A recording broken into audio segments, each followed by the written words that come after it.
Con ustedes, el profesor Pablo Pelotudelli. Buen día, señores alumnos.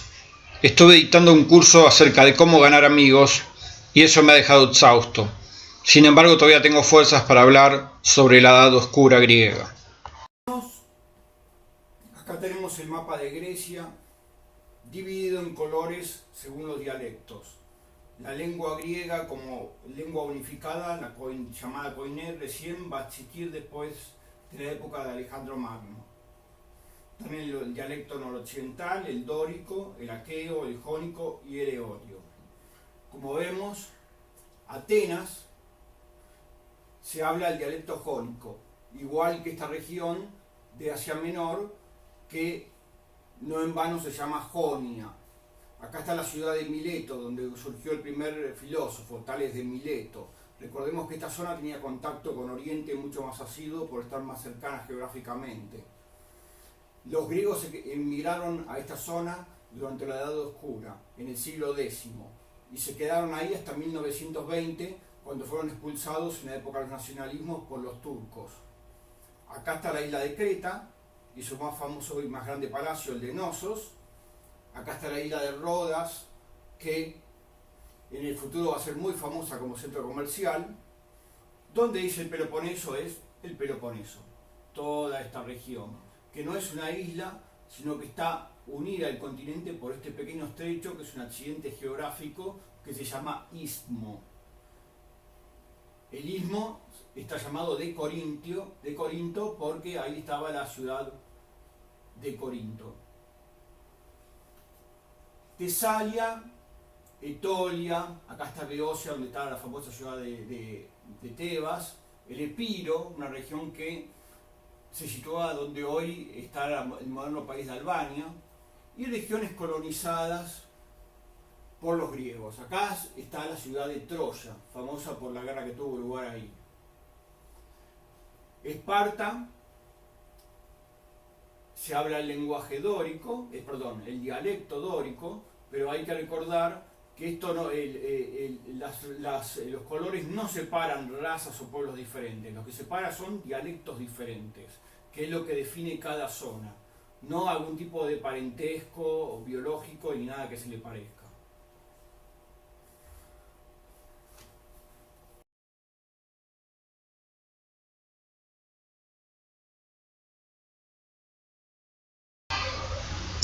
Estos son los periodos de la historia griega.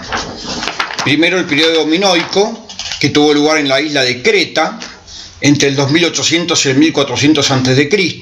En el 2800 aparecen, digamos, los primeros templos, y en el 1400 entran en una decadencia de la cual se van a recuperar solamente siglos después. Ya en Grecia continental tiene lugar el periodo micénico, que surge más o menos en el mismo tiempo que el reino hitita, que le es tan próximo.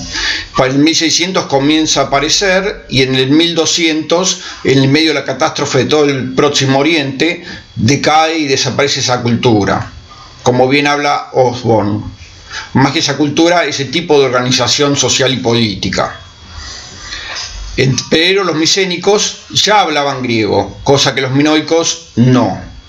Ahí comienza el periodo de la Edad Oscura, llamado así porque sé que no hay escritura y hay pocos rastros arqueológicos, y ese periodo, digamos que dura a números redondos hasta el año 800, algunos lo ponen hasta el año 750, va variando de acuerdo al autor.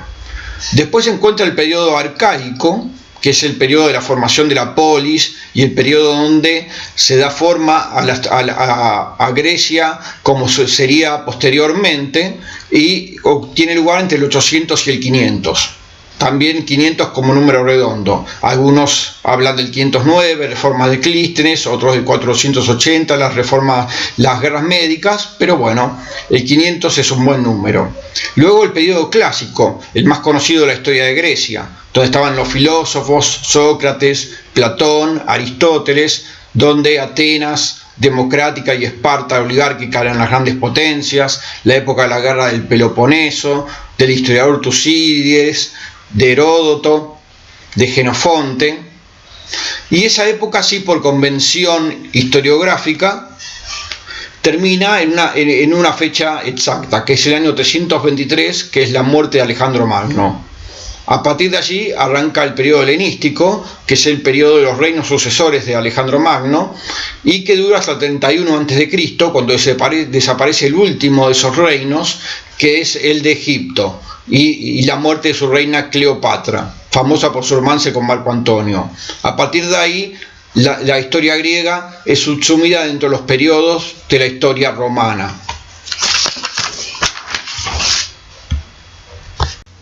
El sistema de templo y palacio, que también es conocido como modo de producción asiático o el sistema redistributivo o tributario, explicado en su forma más simple, puede resumirse en que los campesinos de las aldeas pagan un tributo al templo y palacio, que a su vez distribuye ese tributo entre los distintos especialistas, comerciantes, guerreros, artesanos y otra gente que depende del templo.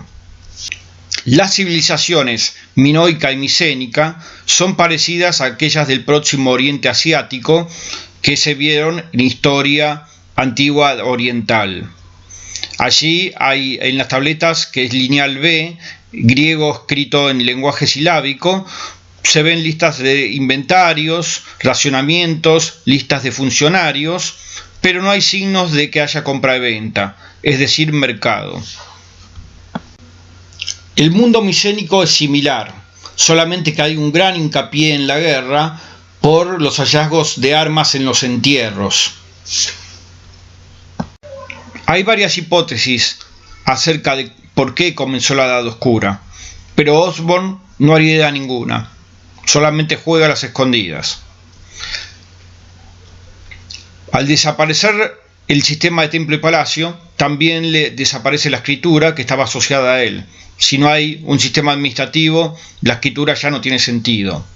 Lo de que la población disminuyó al 10% está basado en los entierros, pero obviamente es una prueba muy precaria de eso. El oikos es primariamente una unidad de consumo. Se produce para satisfacer las necesidades del señor. Si algo se intercambia, es solamente para conseguir aquello que no se produce. Las diferencias sociales no están basadas ya en el lugar que se ocupa dentro del templo y palacio, sino en la posesión de un determinado cleros o lote y el tamaño del oikos. ¿Qué significa eso? Que estamos en un mundo ya de propiedad privada, aunque no esté legalmente determinada. En este tipo de sociedad, las personas, para hacerse justicia, no acuden a ninguna autoridad pública, sino que reúnen a sus esclavos, sus jornaleros, su familia o a aquellos que tengan alguna deuda con ellos, y juntos van a buscar al criminal y le darán una paliza o lo que ellos crean que corresponda de acuerdo al crimen que cometió, violación, robo, lo que fuera. Acá no hay un pequeño grupo de funcionarios que ejerza el poder sobre los demás al tener el control de la redistribución, sino que cada uno vive de su propio oikos, lo cual significa que, que nadie depende de otra persona para vivir, o por lo menos entre los poderosos, y entre ellos tienen que discutir sobre aquello que se va a hacer en conjunto. Con respecto a los textos dados para la Edad Oscura, el libro de Osborne, La formación de Grecia, en su capítulo número 2, se pueden señalar como cuestiones fundamentales algunas cosas, principalmente que la decadencia del año 1200 no fue tan abrupta como otros autores señalaban, sino que hubo un deterioro a lo largo de un siglo de esta civilización, hasta llegar, digamos, a su disolución semicompleta. También se puede señalar el hecho, y él lo pone en el libro, hundimiento del sistema entre signos de interrogación, el hecho de que él descarta las teorías de las migraciones como causa de la caída de los palacios micénicos. Es decir, las teorías, digamos, las creencias de los antiguos griegos sobre la invasión de los dorios, lo que él dice es que esas teorías fueron inventadas en Grecia clásica para justificar situaciones políticas del momento en que fueron escritas, pero que en realidad ellos no sabían nada de la historia de la Edad Oscura. Además, no hay ningún hecho arqueológico que compruebe las invasiones. Es decir, si nosotros encontramos algún objeto que anteriormente estuvo en alguna otra región, en Ucrania o en Rumania, y después lo encontramos en Grecia, podemos decir que bueno, acá un pueblo emigró desde afuera de Grecia hacia Grecia y ellos serían los invasores. Pero no encontramos ningún objeto en la Edad Oscura que no pueda ser relacionado con la época micénica. O sea que las invasiones como hecho arqueológico no están comprobadas. Auber, después de haber descartado la teoría de las migraciones, es un juego de las escondidas, es un poco desilusionante la lectura, porque él te dice lo que no fue y no te dice lo que fue, no arriesga hipótesis. El resto del texto es bastante árido, pero eso no es necesariamente crítica, pues lo poco que se sabe de la Edad Oscura es arqueológico. Entonces tal vez las etapas de excavación, los hallazgos puedan ser una lectura media árida, media pesada, pero bueno, la realidad es que eso es lo que se encuentra.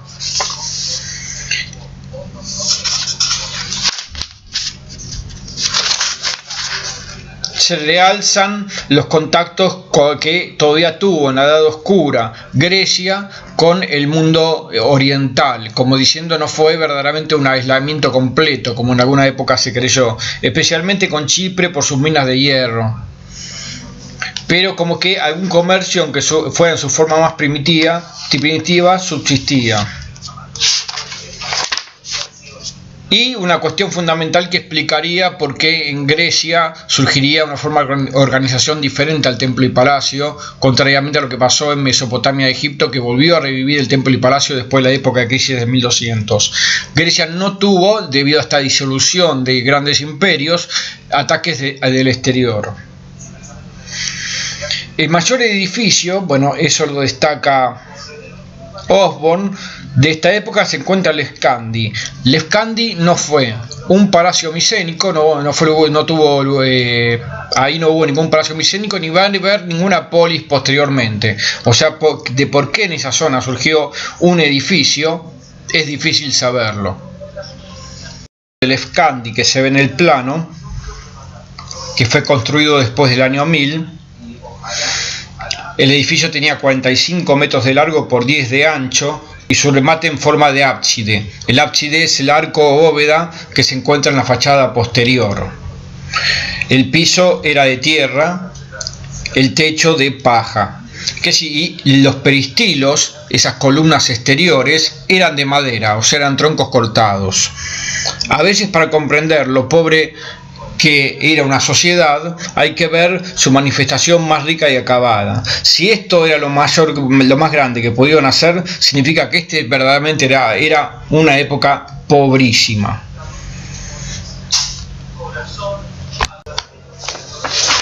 Una cosa que señala Osborne es el hecho de que, al haber tan pocos hallazgos, no hay un grupo de la sociedad capaz de extraerle demasiado excedente a otro grupo que sería explotado o dominado.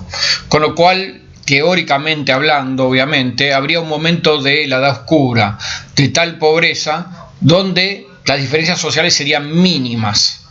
Un momento de igualdad ideal, si uno lo quiere llamar así. Pero recordemos en el plano teórico. Los capítulos de Murray ya son mucho más fáciles de leer que el de Osborne. Están muy basados en la Ilíada y la Odisea. Obviamente advierte los riesgos de utilizar estos poemas que reflejan multitudes de hechos sobrenaturales, participaciones de dioses permanentes héroes con cualidades extraordinarias. Sin embargo, él considera que ciertos aspectos de la obra permiten tal vez describir un poco cómo era la sociedad homérica. Para él, la sociedad que refleja Homero, a pesar de que hay rastros de que esa leyenda empezó en época micénica, de hecho Agamenón, el principal rey que participa de la expedición contra los troyanos, es rey de Micenas.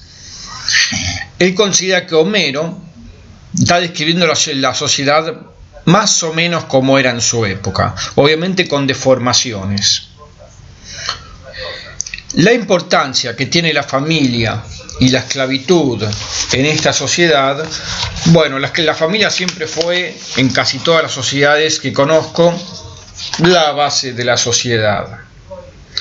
Ya existían tabús contra el incesto y las mujeres hacían algo de mujeres: tejer, moler el grano, supervisar a las esclavas y manejar el almacén. Eso de manejar el almacén siempre es algo muy importante.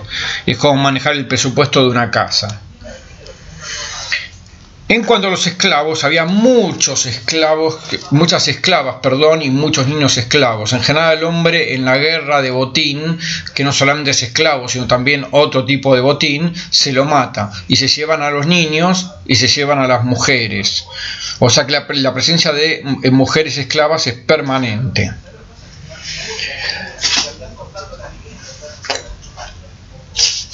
El regalo y la hospitalidad eran muy importantes en la cultura aristocrática, es decir, cómo formaban alianzas entre ellos, intercambiándose regalos. Recordemos que en esta época todavía no existe la moneda y por lo tanto regalarse calderos, anillos, materiales digamos de bronce especialmente, era lo que unía a las familias en relaciones de amistad. Y también el de hospitalidad, es decir, cuando alguien viajaba, obviamente no existe ningún sistema de posadas ni que se le parezca, lo recibía otra persona importante del lugar al que viajaba, lo recibía. Y ahí se creaba, digamos, una relación de hospitalidad, porque cuando esa persona que lo hospedaba viaje, ella a su vez también lo va a tener que hospedar, y eso también daba lugar al desarrollo, digamos, de casamientos.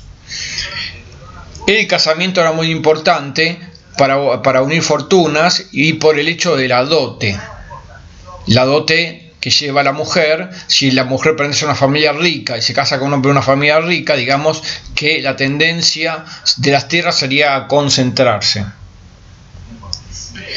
La principal división social es la que existe entre el demos, el pueblo, y la aristocracia. El demos principalmente está formado por pequeños propietarios, pero también existen tetes, que serían jornaleros, gente que vive al día de conseguir trabajo y se les paga por jornada. Y también estaban, digamos, los artesanos especializados que poseían algún prestigio, ¿no? Como los carpinteros o especialmente los herreros, aquellos que manejaban el metal. La asamblea funcionaba de tal manera que solamente hablaban los poderosos, la gente con influencia. Pero ya es un hecho político muy importante, el hecho de que hablaran en la asamblea. ¿Qué significa? Que los asuntos que ahí trataban concernían a toda la comunidad y toda la comunidad se encontraba presente. Si esto, en vez de arreglarlo, allá hay un problema entre 4 o 5, se puede arreglar en una habitación, pero la cuestión es que si lo discuten ante todo el mundo es porque todo el resto de la comunidad tiene algún poder político, mínimo, pasivo, pero lo tiene. Y una cuestión que es, digamos, llamativa en Murray, es que para él ya existía la polis en esta época temprana. Veremos después los autores que consideran que la polis se formó en un proceso que tardó varios siglos, pero para él en la Ilíada de la Odisea, ya está, especialmente en la Odisea, ya está presente la polis. En cuanto al comercio eubeo, lo importante son las mercaderías comerciadas y con quienes las comerciaban, principalmente los fenicios, que eran el pueblo comerciante por excelencia de la época.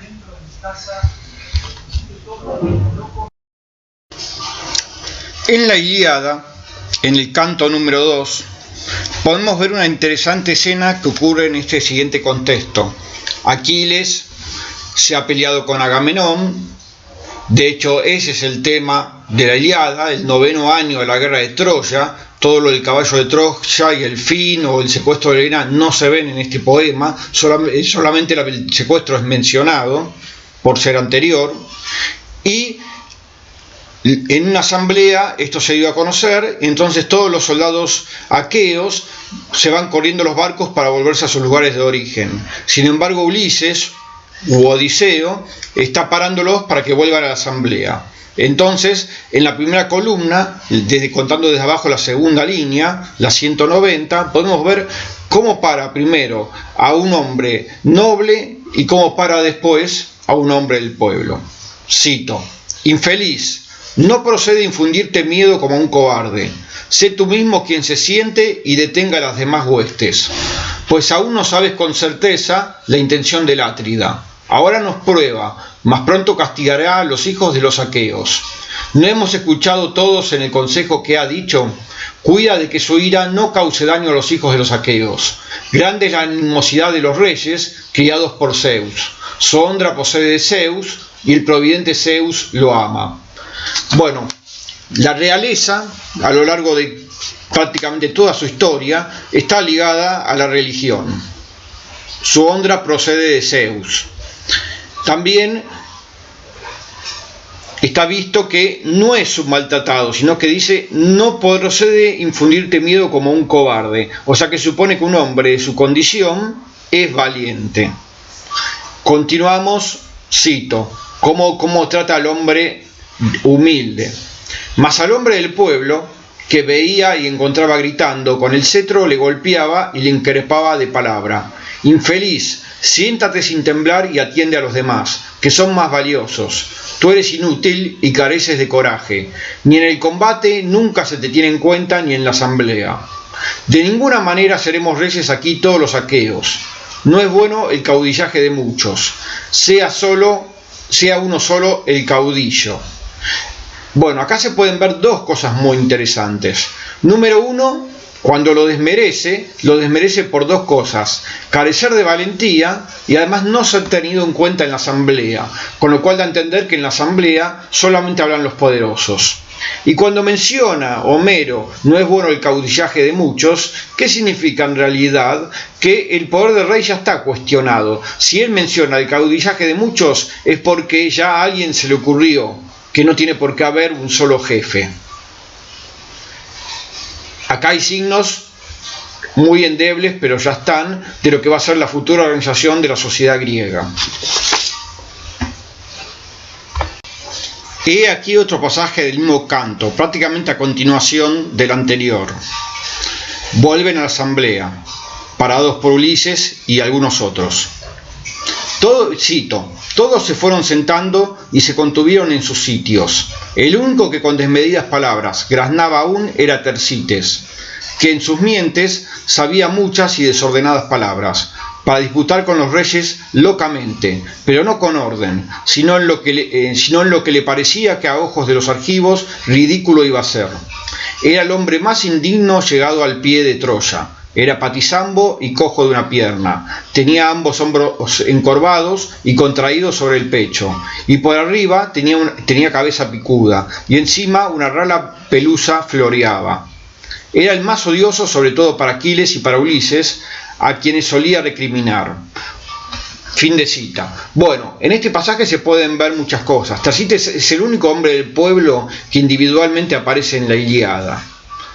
Es presentado obviamente por su descripción física como un personaje totalmente ridículo, digno de burla, y además dice algo muy interesante, que discutía con los reyes y que discutía con los reyes de la asamblea con sus palabras. ¿Qué significa esto? Número uno, que hay una asamblea, cosa que en la civilización de templo y palacio raramente vemos. Y número dos, que hay alguien del pueblo que se atreve a disputar con los reyes. Por más que sea presentado bajo una luz totalmente negativa, el personaje existe. Este personaje, Tersites, le reprocha a Agamenón de que ya tiene sus tiendas llenas de bronce y mujeres, y por lo tanto después hace una larga arenga acerca de que hay que volver a sus lugares de origen y abandonar Troya, puesto que Aquiles había abandonado la pelea por su por su conflicto con Agamenón. Pero en algún momento dado Ulises lo para y comienza a reprocharle. Y comienzo de cita. Ulises, comienzo de cita. Así habló y con el cetro a la espalda y los hombros le golpeó. Se encorvó y una lozana lágrima se le escurrió. Un cardenal sanguinoliento le brotó en la espalda, por obra del áureo cetro, y se sentó y cobró miedo. Dolorido y con la mirada perdida, se enjugó el llanto, y los demás, aún afligidos, se echaron a reír de alegría. Y así decía cada uno, mirando al que tenía próximo. ¡Qué sorpresa! Ulises es autor de hazañas sin cuento por las buenas empresas que inicia y el combate que apresta. Mas esto de ahora es lo mejor que ha hecho entre los argivos, cerrarle la boca a un ultrajador que dispara palabrería. Seguro que su arrogante ánimo no le volverá a impulsar otra vez a recriminar a los reyes con injuriosas palabras. Bueno, obviamente este es un poema noble, donde los propios poderosos son representados bajo una luz positiva. Aún el cobarde Paris es llamado héroe. Sin embargo, no hay que olvidar una cosa, que la ideología de la Odisea, por más que tenga valores nobles, penetran en el resto de la sociedad. Finalmente, si la sociedad funcionaba, era justamente porque tanto poderosos como humildes compartían ciertos valores. Acá en el canto 12 de la Ilíada hay otro interesante fragmento. Cito: ¿para qué, Glauco? A nosotros dos se nos honra más con asientos de honor y con más trozos de carne y más copas en Licia. ¿Para qué todos nos contemplan como a dioses y administramos inmenso predio reservado a orillas del Janto, fértil campo de frutales y feraz labrantío de trigo?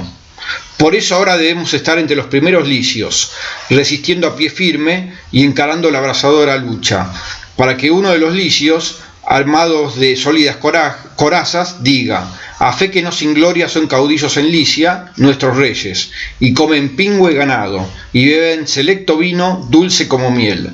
También su fuerza es valiosa, porque luchan entre los primeros licios. ¿Qué significa? Que estos hombres tienen que justificar ante el resto del pueblo su posición social. ¿Cómo? Siendo los primeros en la lucha. ¿Qué significa? Que esto es principalmente un liderazgo de tipo carismático, que tienen que ratificar permanentemente. Ahora comenzamos con la Odisea, el segundo gran poema de Homero. En la primera columna, donde está subrayado en rojo, podemos leer, comienzo de cita: al momento ordenó a los heraldos que diesen sus voces, convocando en la plaza a los danaos, crinados, y estos, escuchando el pregón, sin tardanza, se fueron juntando, una vez que en la gran asamblea se hallaron reunidos. Presentóse Telémaco allí con la lanza de bronce. La lanza de bronce es el cetro, que le permitía hablar en la asamblea. Y el pueblo se junta porque los heraldos convocan a la asamblea. Leemos en la segunda columna del mismo canto estas frases: habitantes de Ítaca, oíd lo que voy a deciros. No tuvimos de cierto reunión ni asamblea desde el punto en que Ulises, divino, partió con las cóncavas naves. ¿Quién es, pues, el que ahora nos llama, y a cuál de vosotros, ya maduro o ya joven, apremia este caso? ¿Noticia le ha llegado, tal vez, de que vuelven las tropas? Bien puede proclamarla ya aquí, pues ha sido el primero en saberlo, o es distinto el asunto del pueblo que anuncia y propone. Bueno, acá ya vemos algo muy interesante, que es que si la asamblea no se convoca desde que Ulises partió, y acá estamos en la Odisea de Ulises en regresar a Ítaca, su lugar de origen, que tardó 10 años, significa que la asamblea no se convocó en 20 años, o sea que es esporádica. Hay otro interesante pasaje de la Odisea en el canto 11, en la segunda columna donde está subrayado en rojo en el último párrafo, donde Ulises, para volver a Ítaca, convoca a los muertos. Y entre los muertos se le aparece Aquiles, que murió en la guerra de Troya. Y Aquiles le dice estas interesantes palabras: no pretendas, Ulises preclaro, buscarme consuelos de la muerte, que yo más querría ser siervo en el campo de cualquier labrador sin caudal y de corta despensa, que reinar sobre todos los muertos que allá fenecieron. Bueno, la idea en la antigüedad de que la muerte es algo horrible, diferente al mundo cristiano. Preferiría ser el más bajo en el mundo de los vivos que reine en el mundo de los muertos. Básicamente diría eso. Ser siervo en el campo de cualquier labrador sin caudal. Eso está referido a la palabra tes. Ahora Finley se preguntaba por qué para poner el estrato más bajo de la sociedad utiliza la palabra tes, jornalero, en vez de la palabra doulos, que es esclavo. Entonces la hipótesis de Finley es que el esclavo al menos va a ser alimentado y cuidado por su amo, mientras que el labrador jornalero, el mercenario, está a la buena de Dios. Hoy tiene trabajo y mañana no. Y por lo tanto su situación es mucho más precaria que la del esclavo. Sigue hablando Eumeo y ahora describe la riqueza de Ulises. Su caudal era inmenso de veras, igual no lo tiene ningún grande ni en Ítaca misma ni allá por el negro continente, ni 20 varones en junto podrían tal riqueza igualar. Por menudo lo iré refiriendo. 12 son las vacadas y 12 los hatos de ovejas, y otros tantos de cabras y 12 manadas de cerdos. Los que cuidan en tierras de allá mercenarios y esclavos. Aquí en Ítaca son hasta 11 sus greyes de cabras. Al confín de la isla las guardan pastores expertos, que también han de dar diariamente una res a esos hombres. La mejor que se encuentre en el hato de cabras rollizas. Por mi parte custodio estos cerdos, los voy defendiendo, aunque siempre esa gente se lleva la flor del ganado. Bueno, esa gente que se come el ganado son los pretendientes de Penélope, la mujer de Ulises supuestamente muerto, y se comen la hacienda de Ulises hasta que Penélope no elija entre ellos un marido. Se supone que el que se queda con la mujer se queda también con el reino. En este pasaje se puede ver algo interesante, que él considera que la riqueza de Ulises es inmensa para la época. Está descrita en ganado, más que en tierra dedicada a la agricultura. De hecho, la tierra dedicada a la agricultura no está mencionada. Cuando habla de cuidado por mercenarios y esclavos, los mercenarios son gente que trabaja a jornal, es decir, lo que hoy llamaríamos asalariados. Eumeo, como se ve acá, es un porquerizo, es decir, cuida puercos. Aquí leemos en el canto 14 otro pasaje de la Odisea. Este es Eumeo quien le habla a Ulises, que está disfrazado de mendigo, por lo tanto no sabe que le está hablando a él. Y le dice estas palabras: el temor siempre embarga a los siervos que penden de jóvenes dueños. Al otro el regreso al hogar impedido le tienen los dioses. Él querríame de veras, daríame sus dones sin duelo, una casa, un campejo, una esposa envidiada por muchos, cuanto suele un benigno señor conceder a un criado. Acá podemos ver lo que se podría llamar como esclavitud patriarcal. Un esclavo unido por un sentimiento de fidelidad a su dueño, y un dueño que cuida de su esclavo y le da, como dice acá, campejo, un campo, una buena esposa, una casa y regalos. Obviamente esto es un poema noble, con lo cual el papel de los nobles con respecto a otros está resaltado, pero recordemos que en la Ilíada se maltrata al humilde aún siendo libre, y acá el esclavo se lo presenta como cuidado. No es una esclavitud mercancía como lo que va a haber en el Imperio Romano, es diferente. Recordemos que la palabra esclavo en castellano es traducida del mundo eteo de una palabra en particular, del mundo asirio en una palabra en particular y del mundo egipcio en una palabra en particular. ¿Qué significa? Que en castellano, bajo la misma palabra, metemos situaciones sociales que no son iguales. Bueno, alumnos, esto ha sido todo por hoy. Espero que hayan podido entender algo. Peor es nada. ¿Entendieron, alumnos?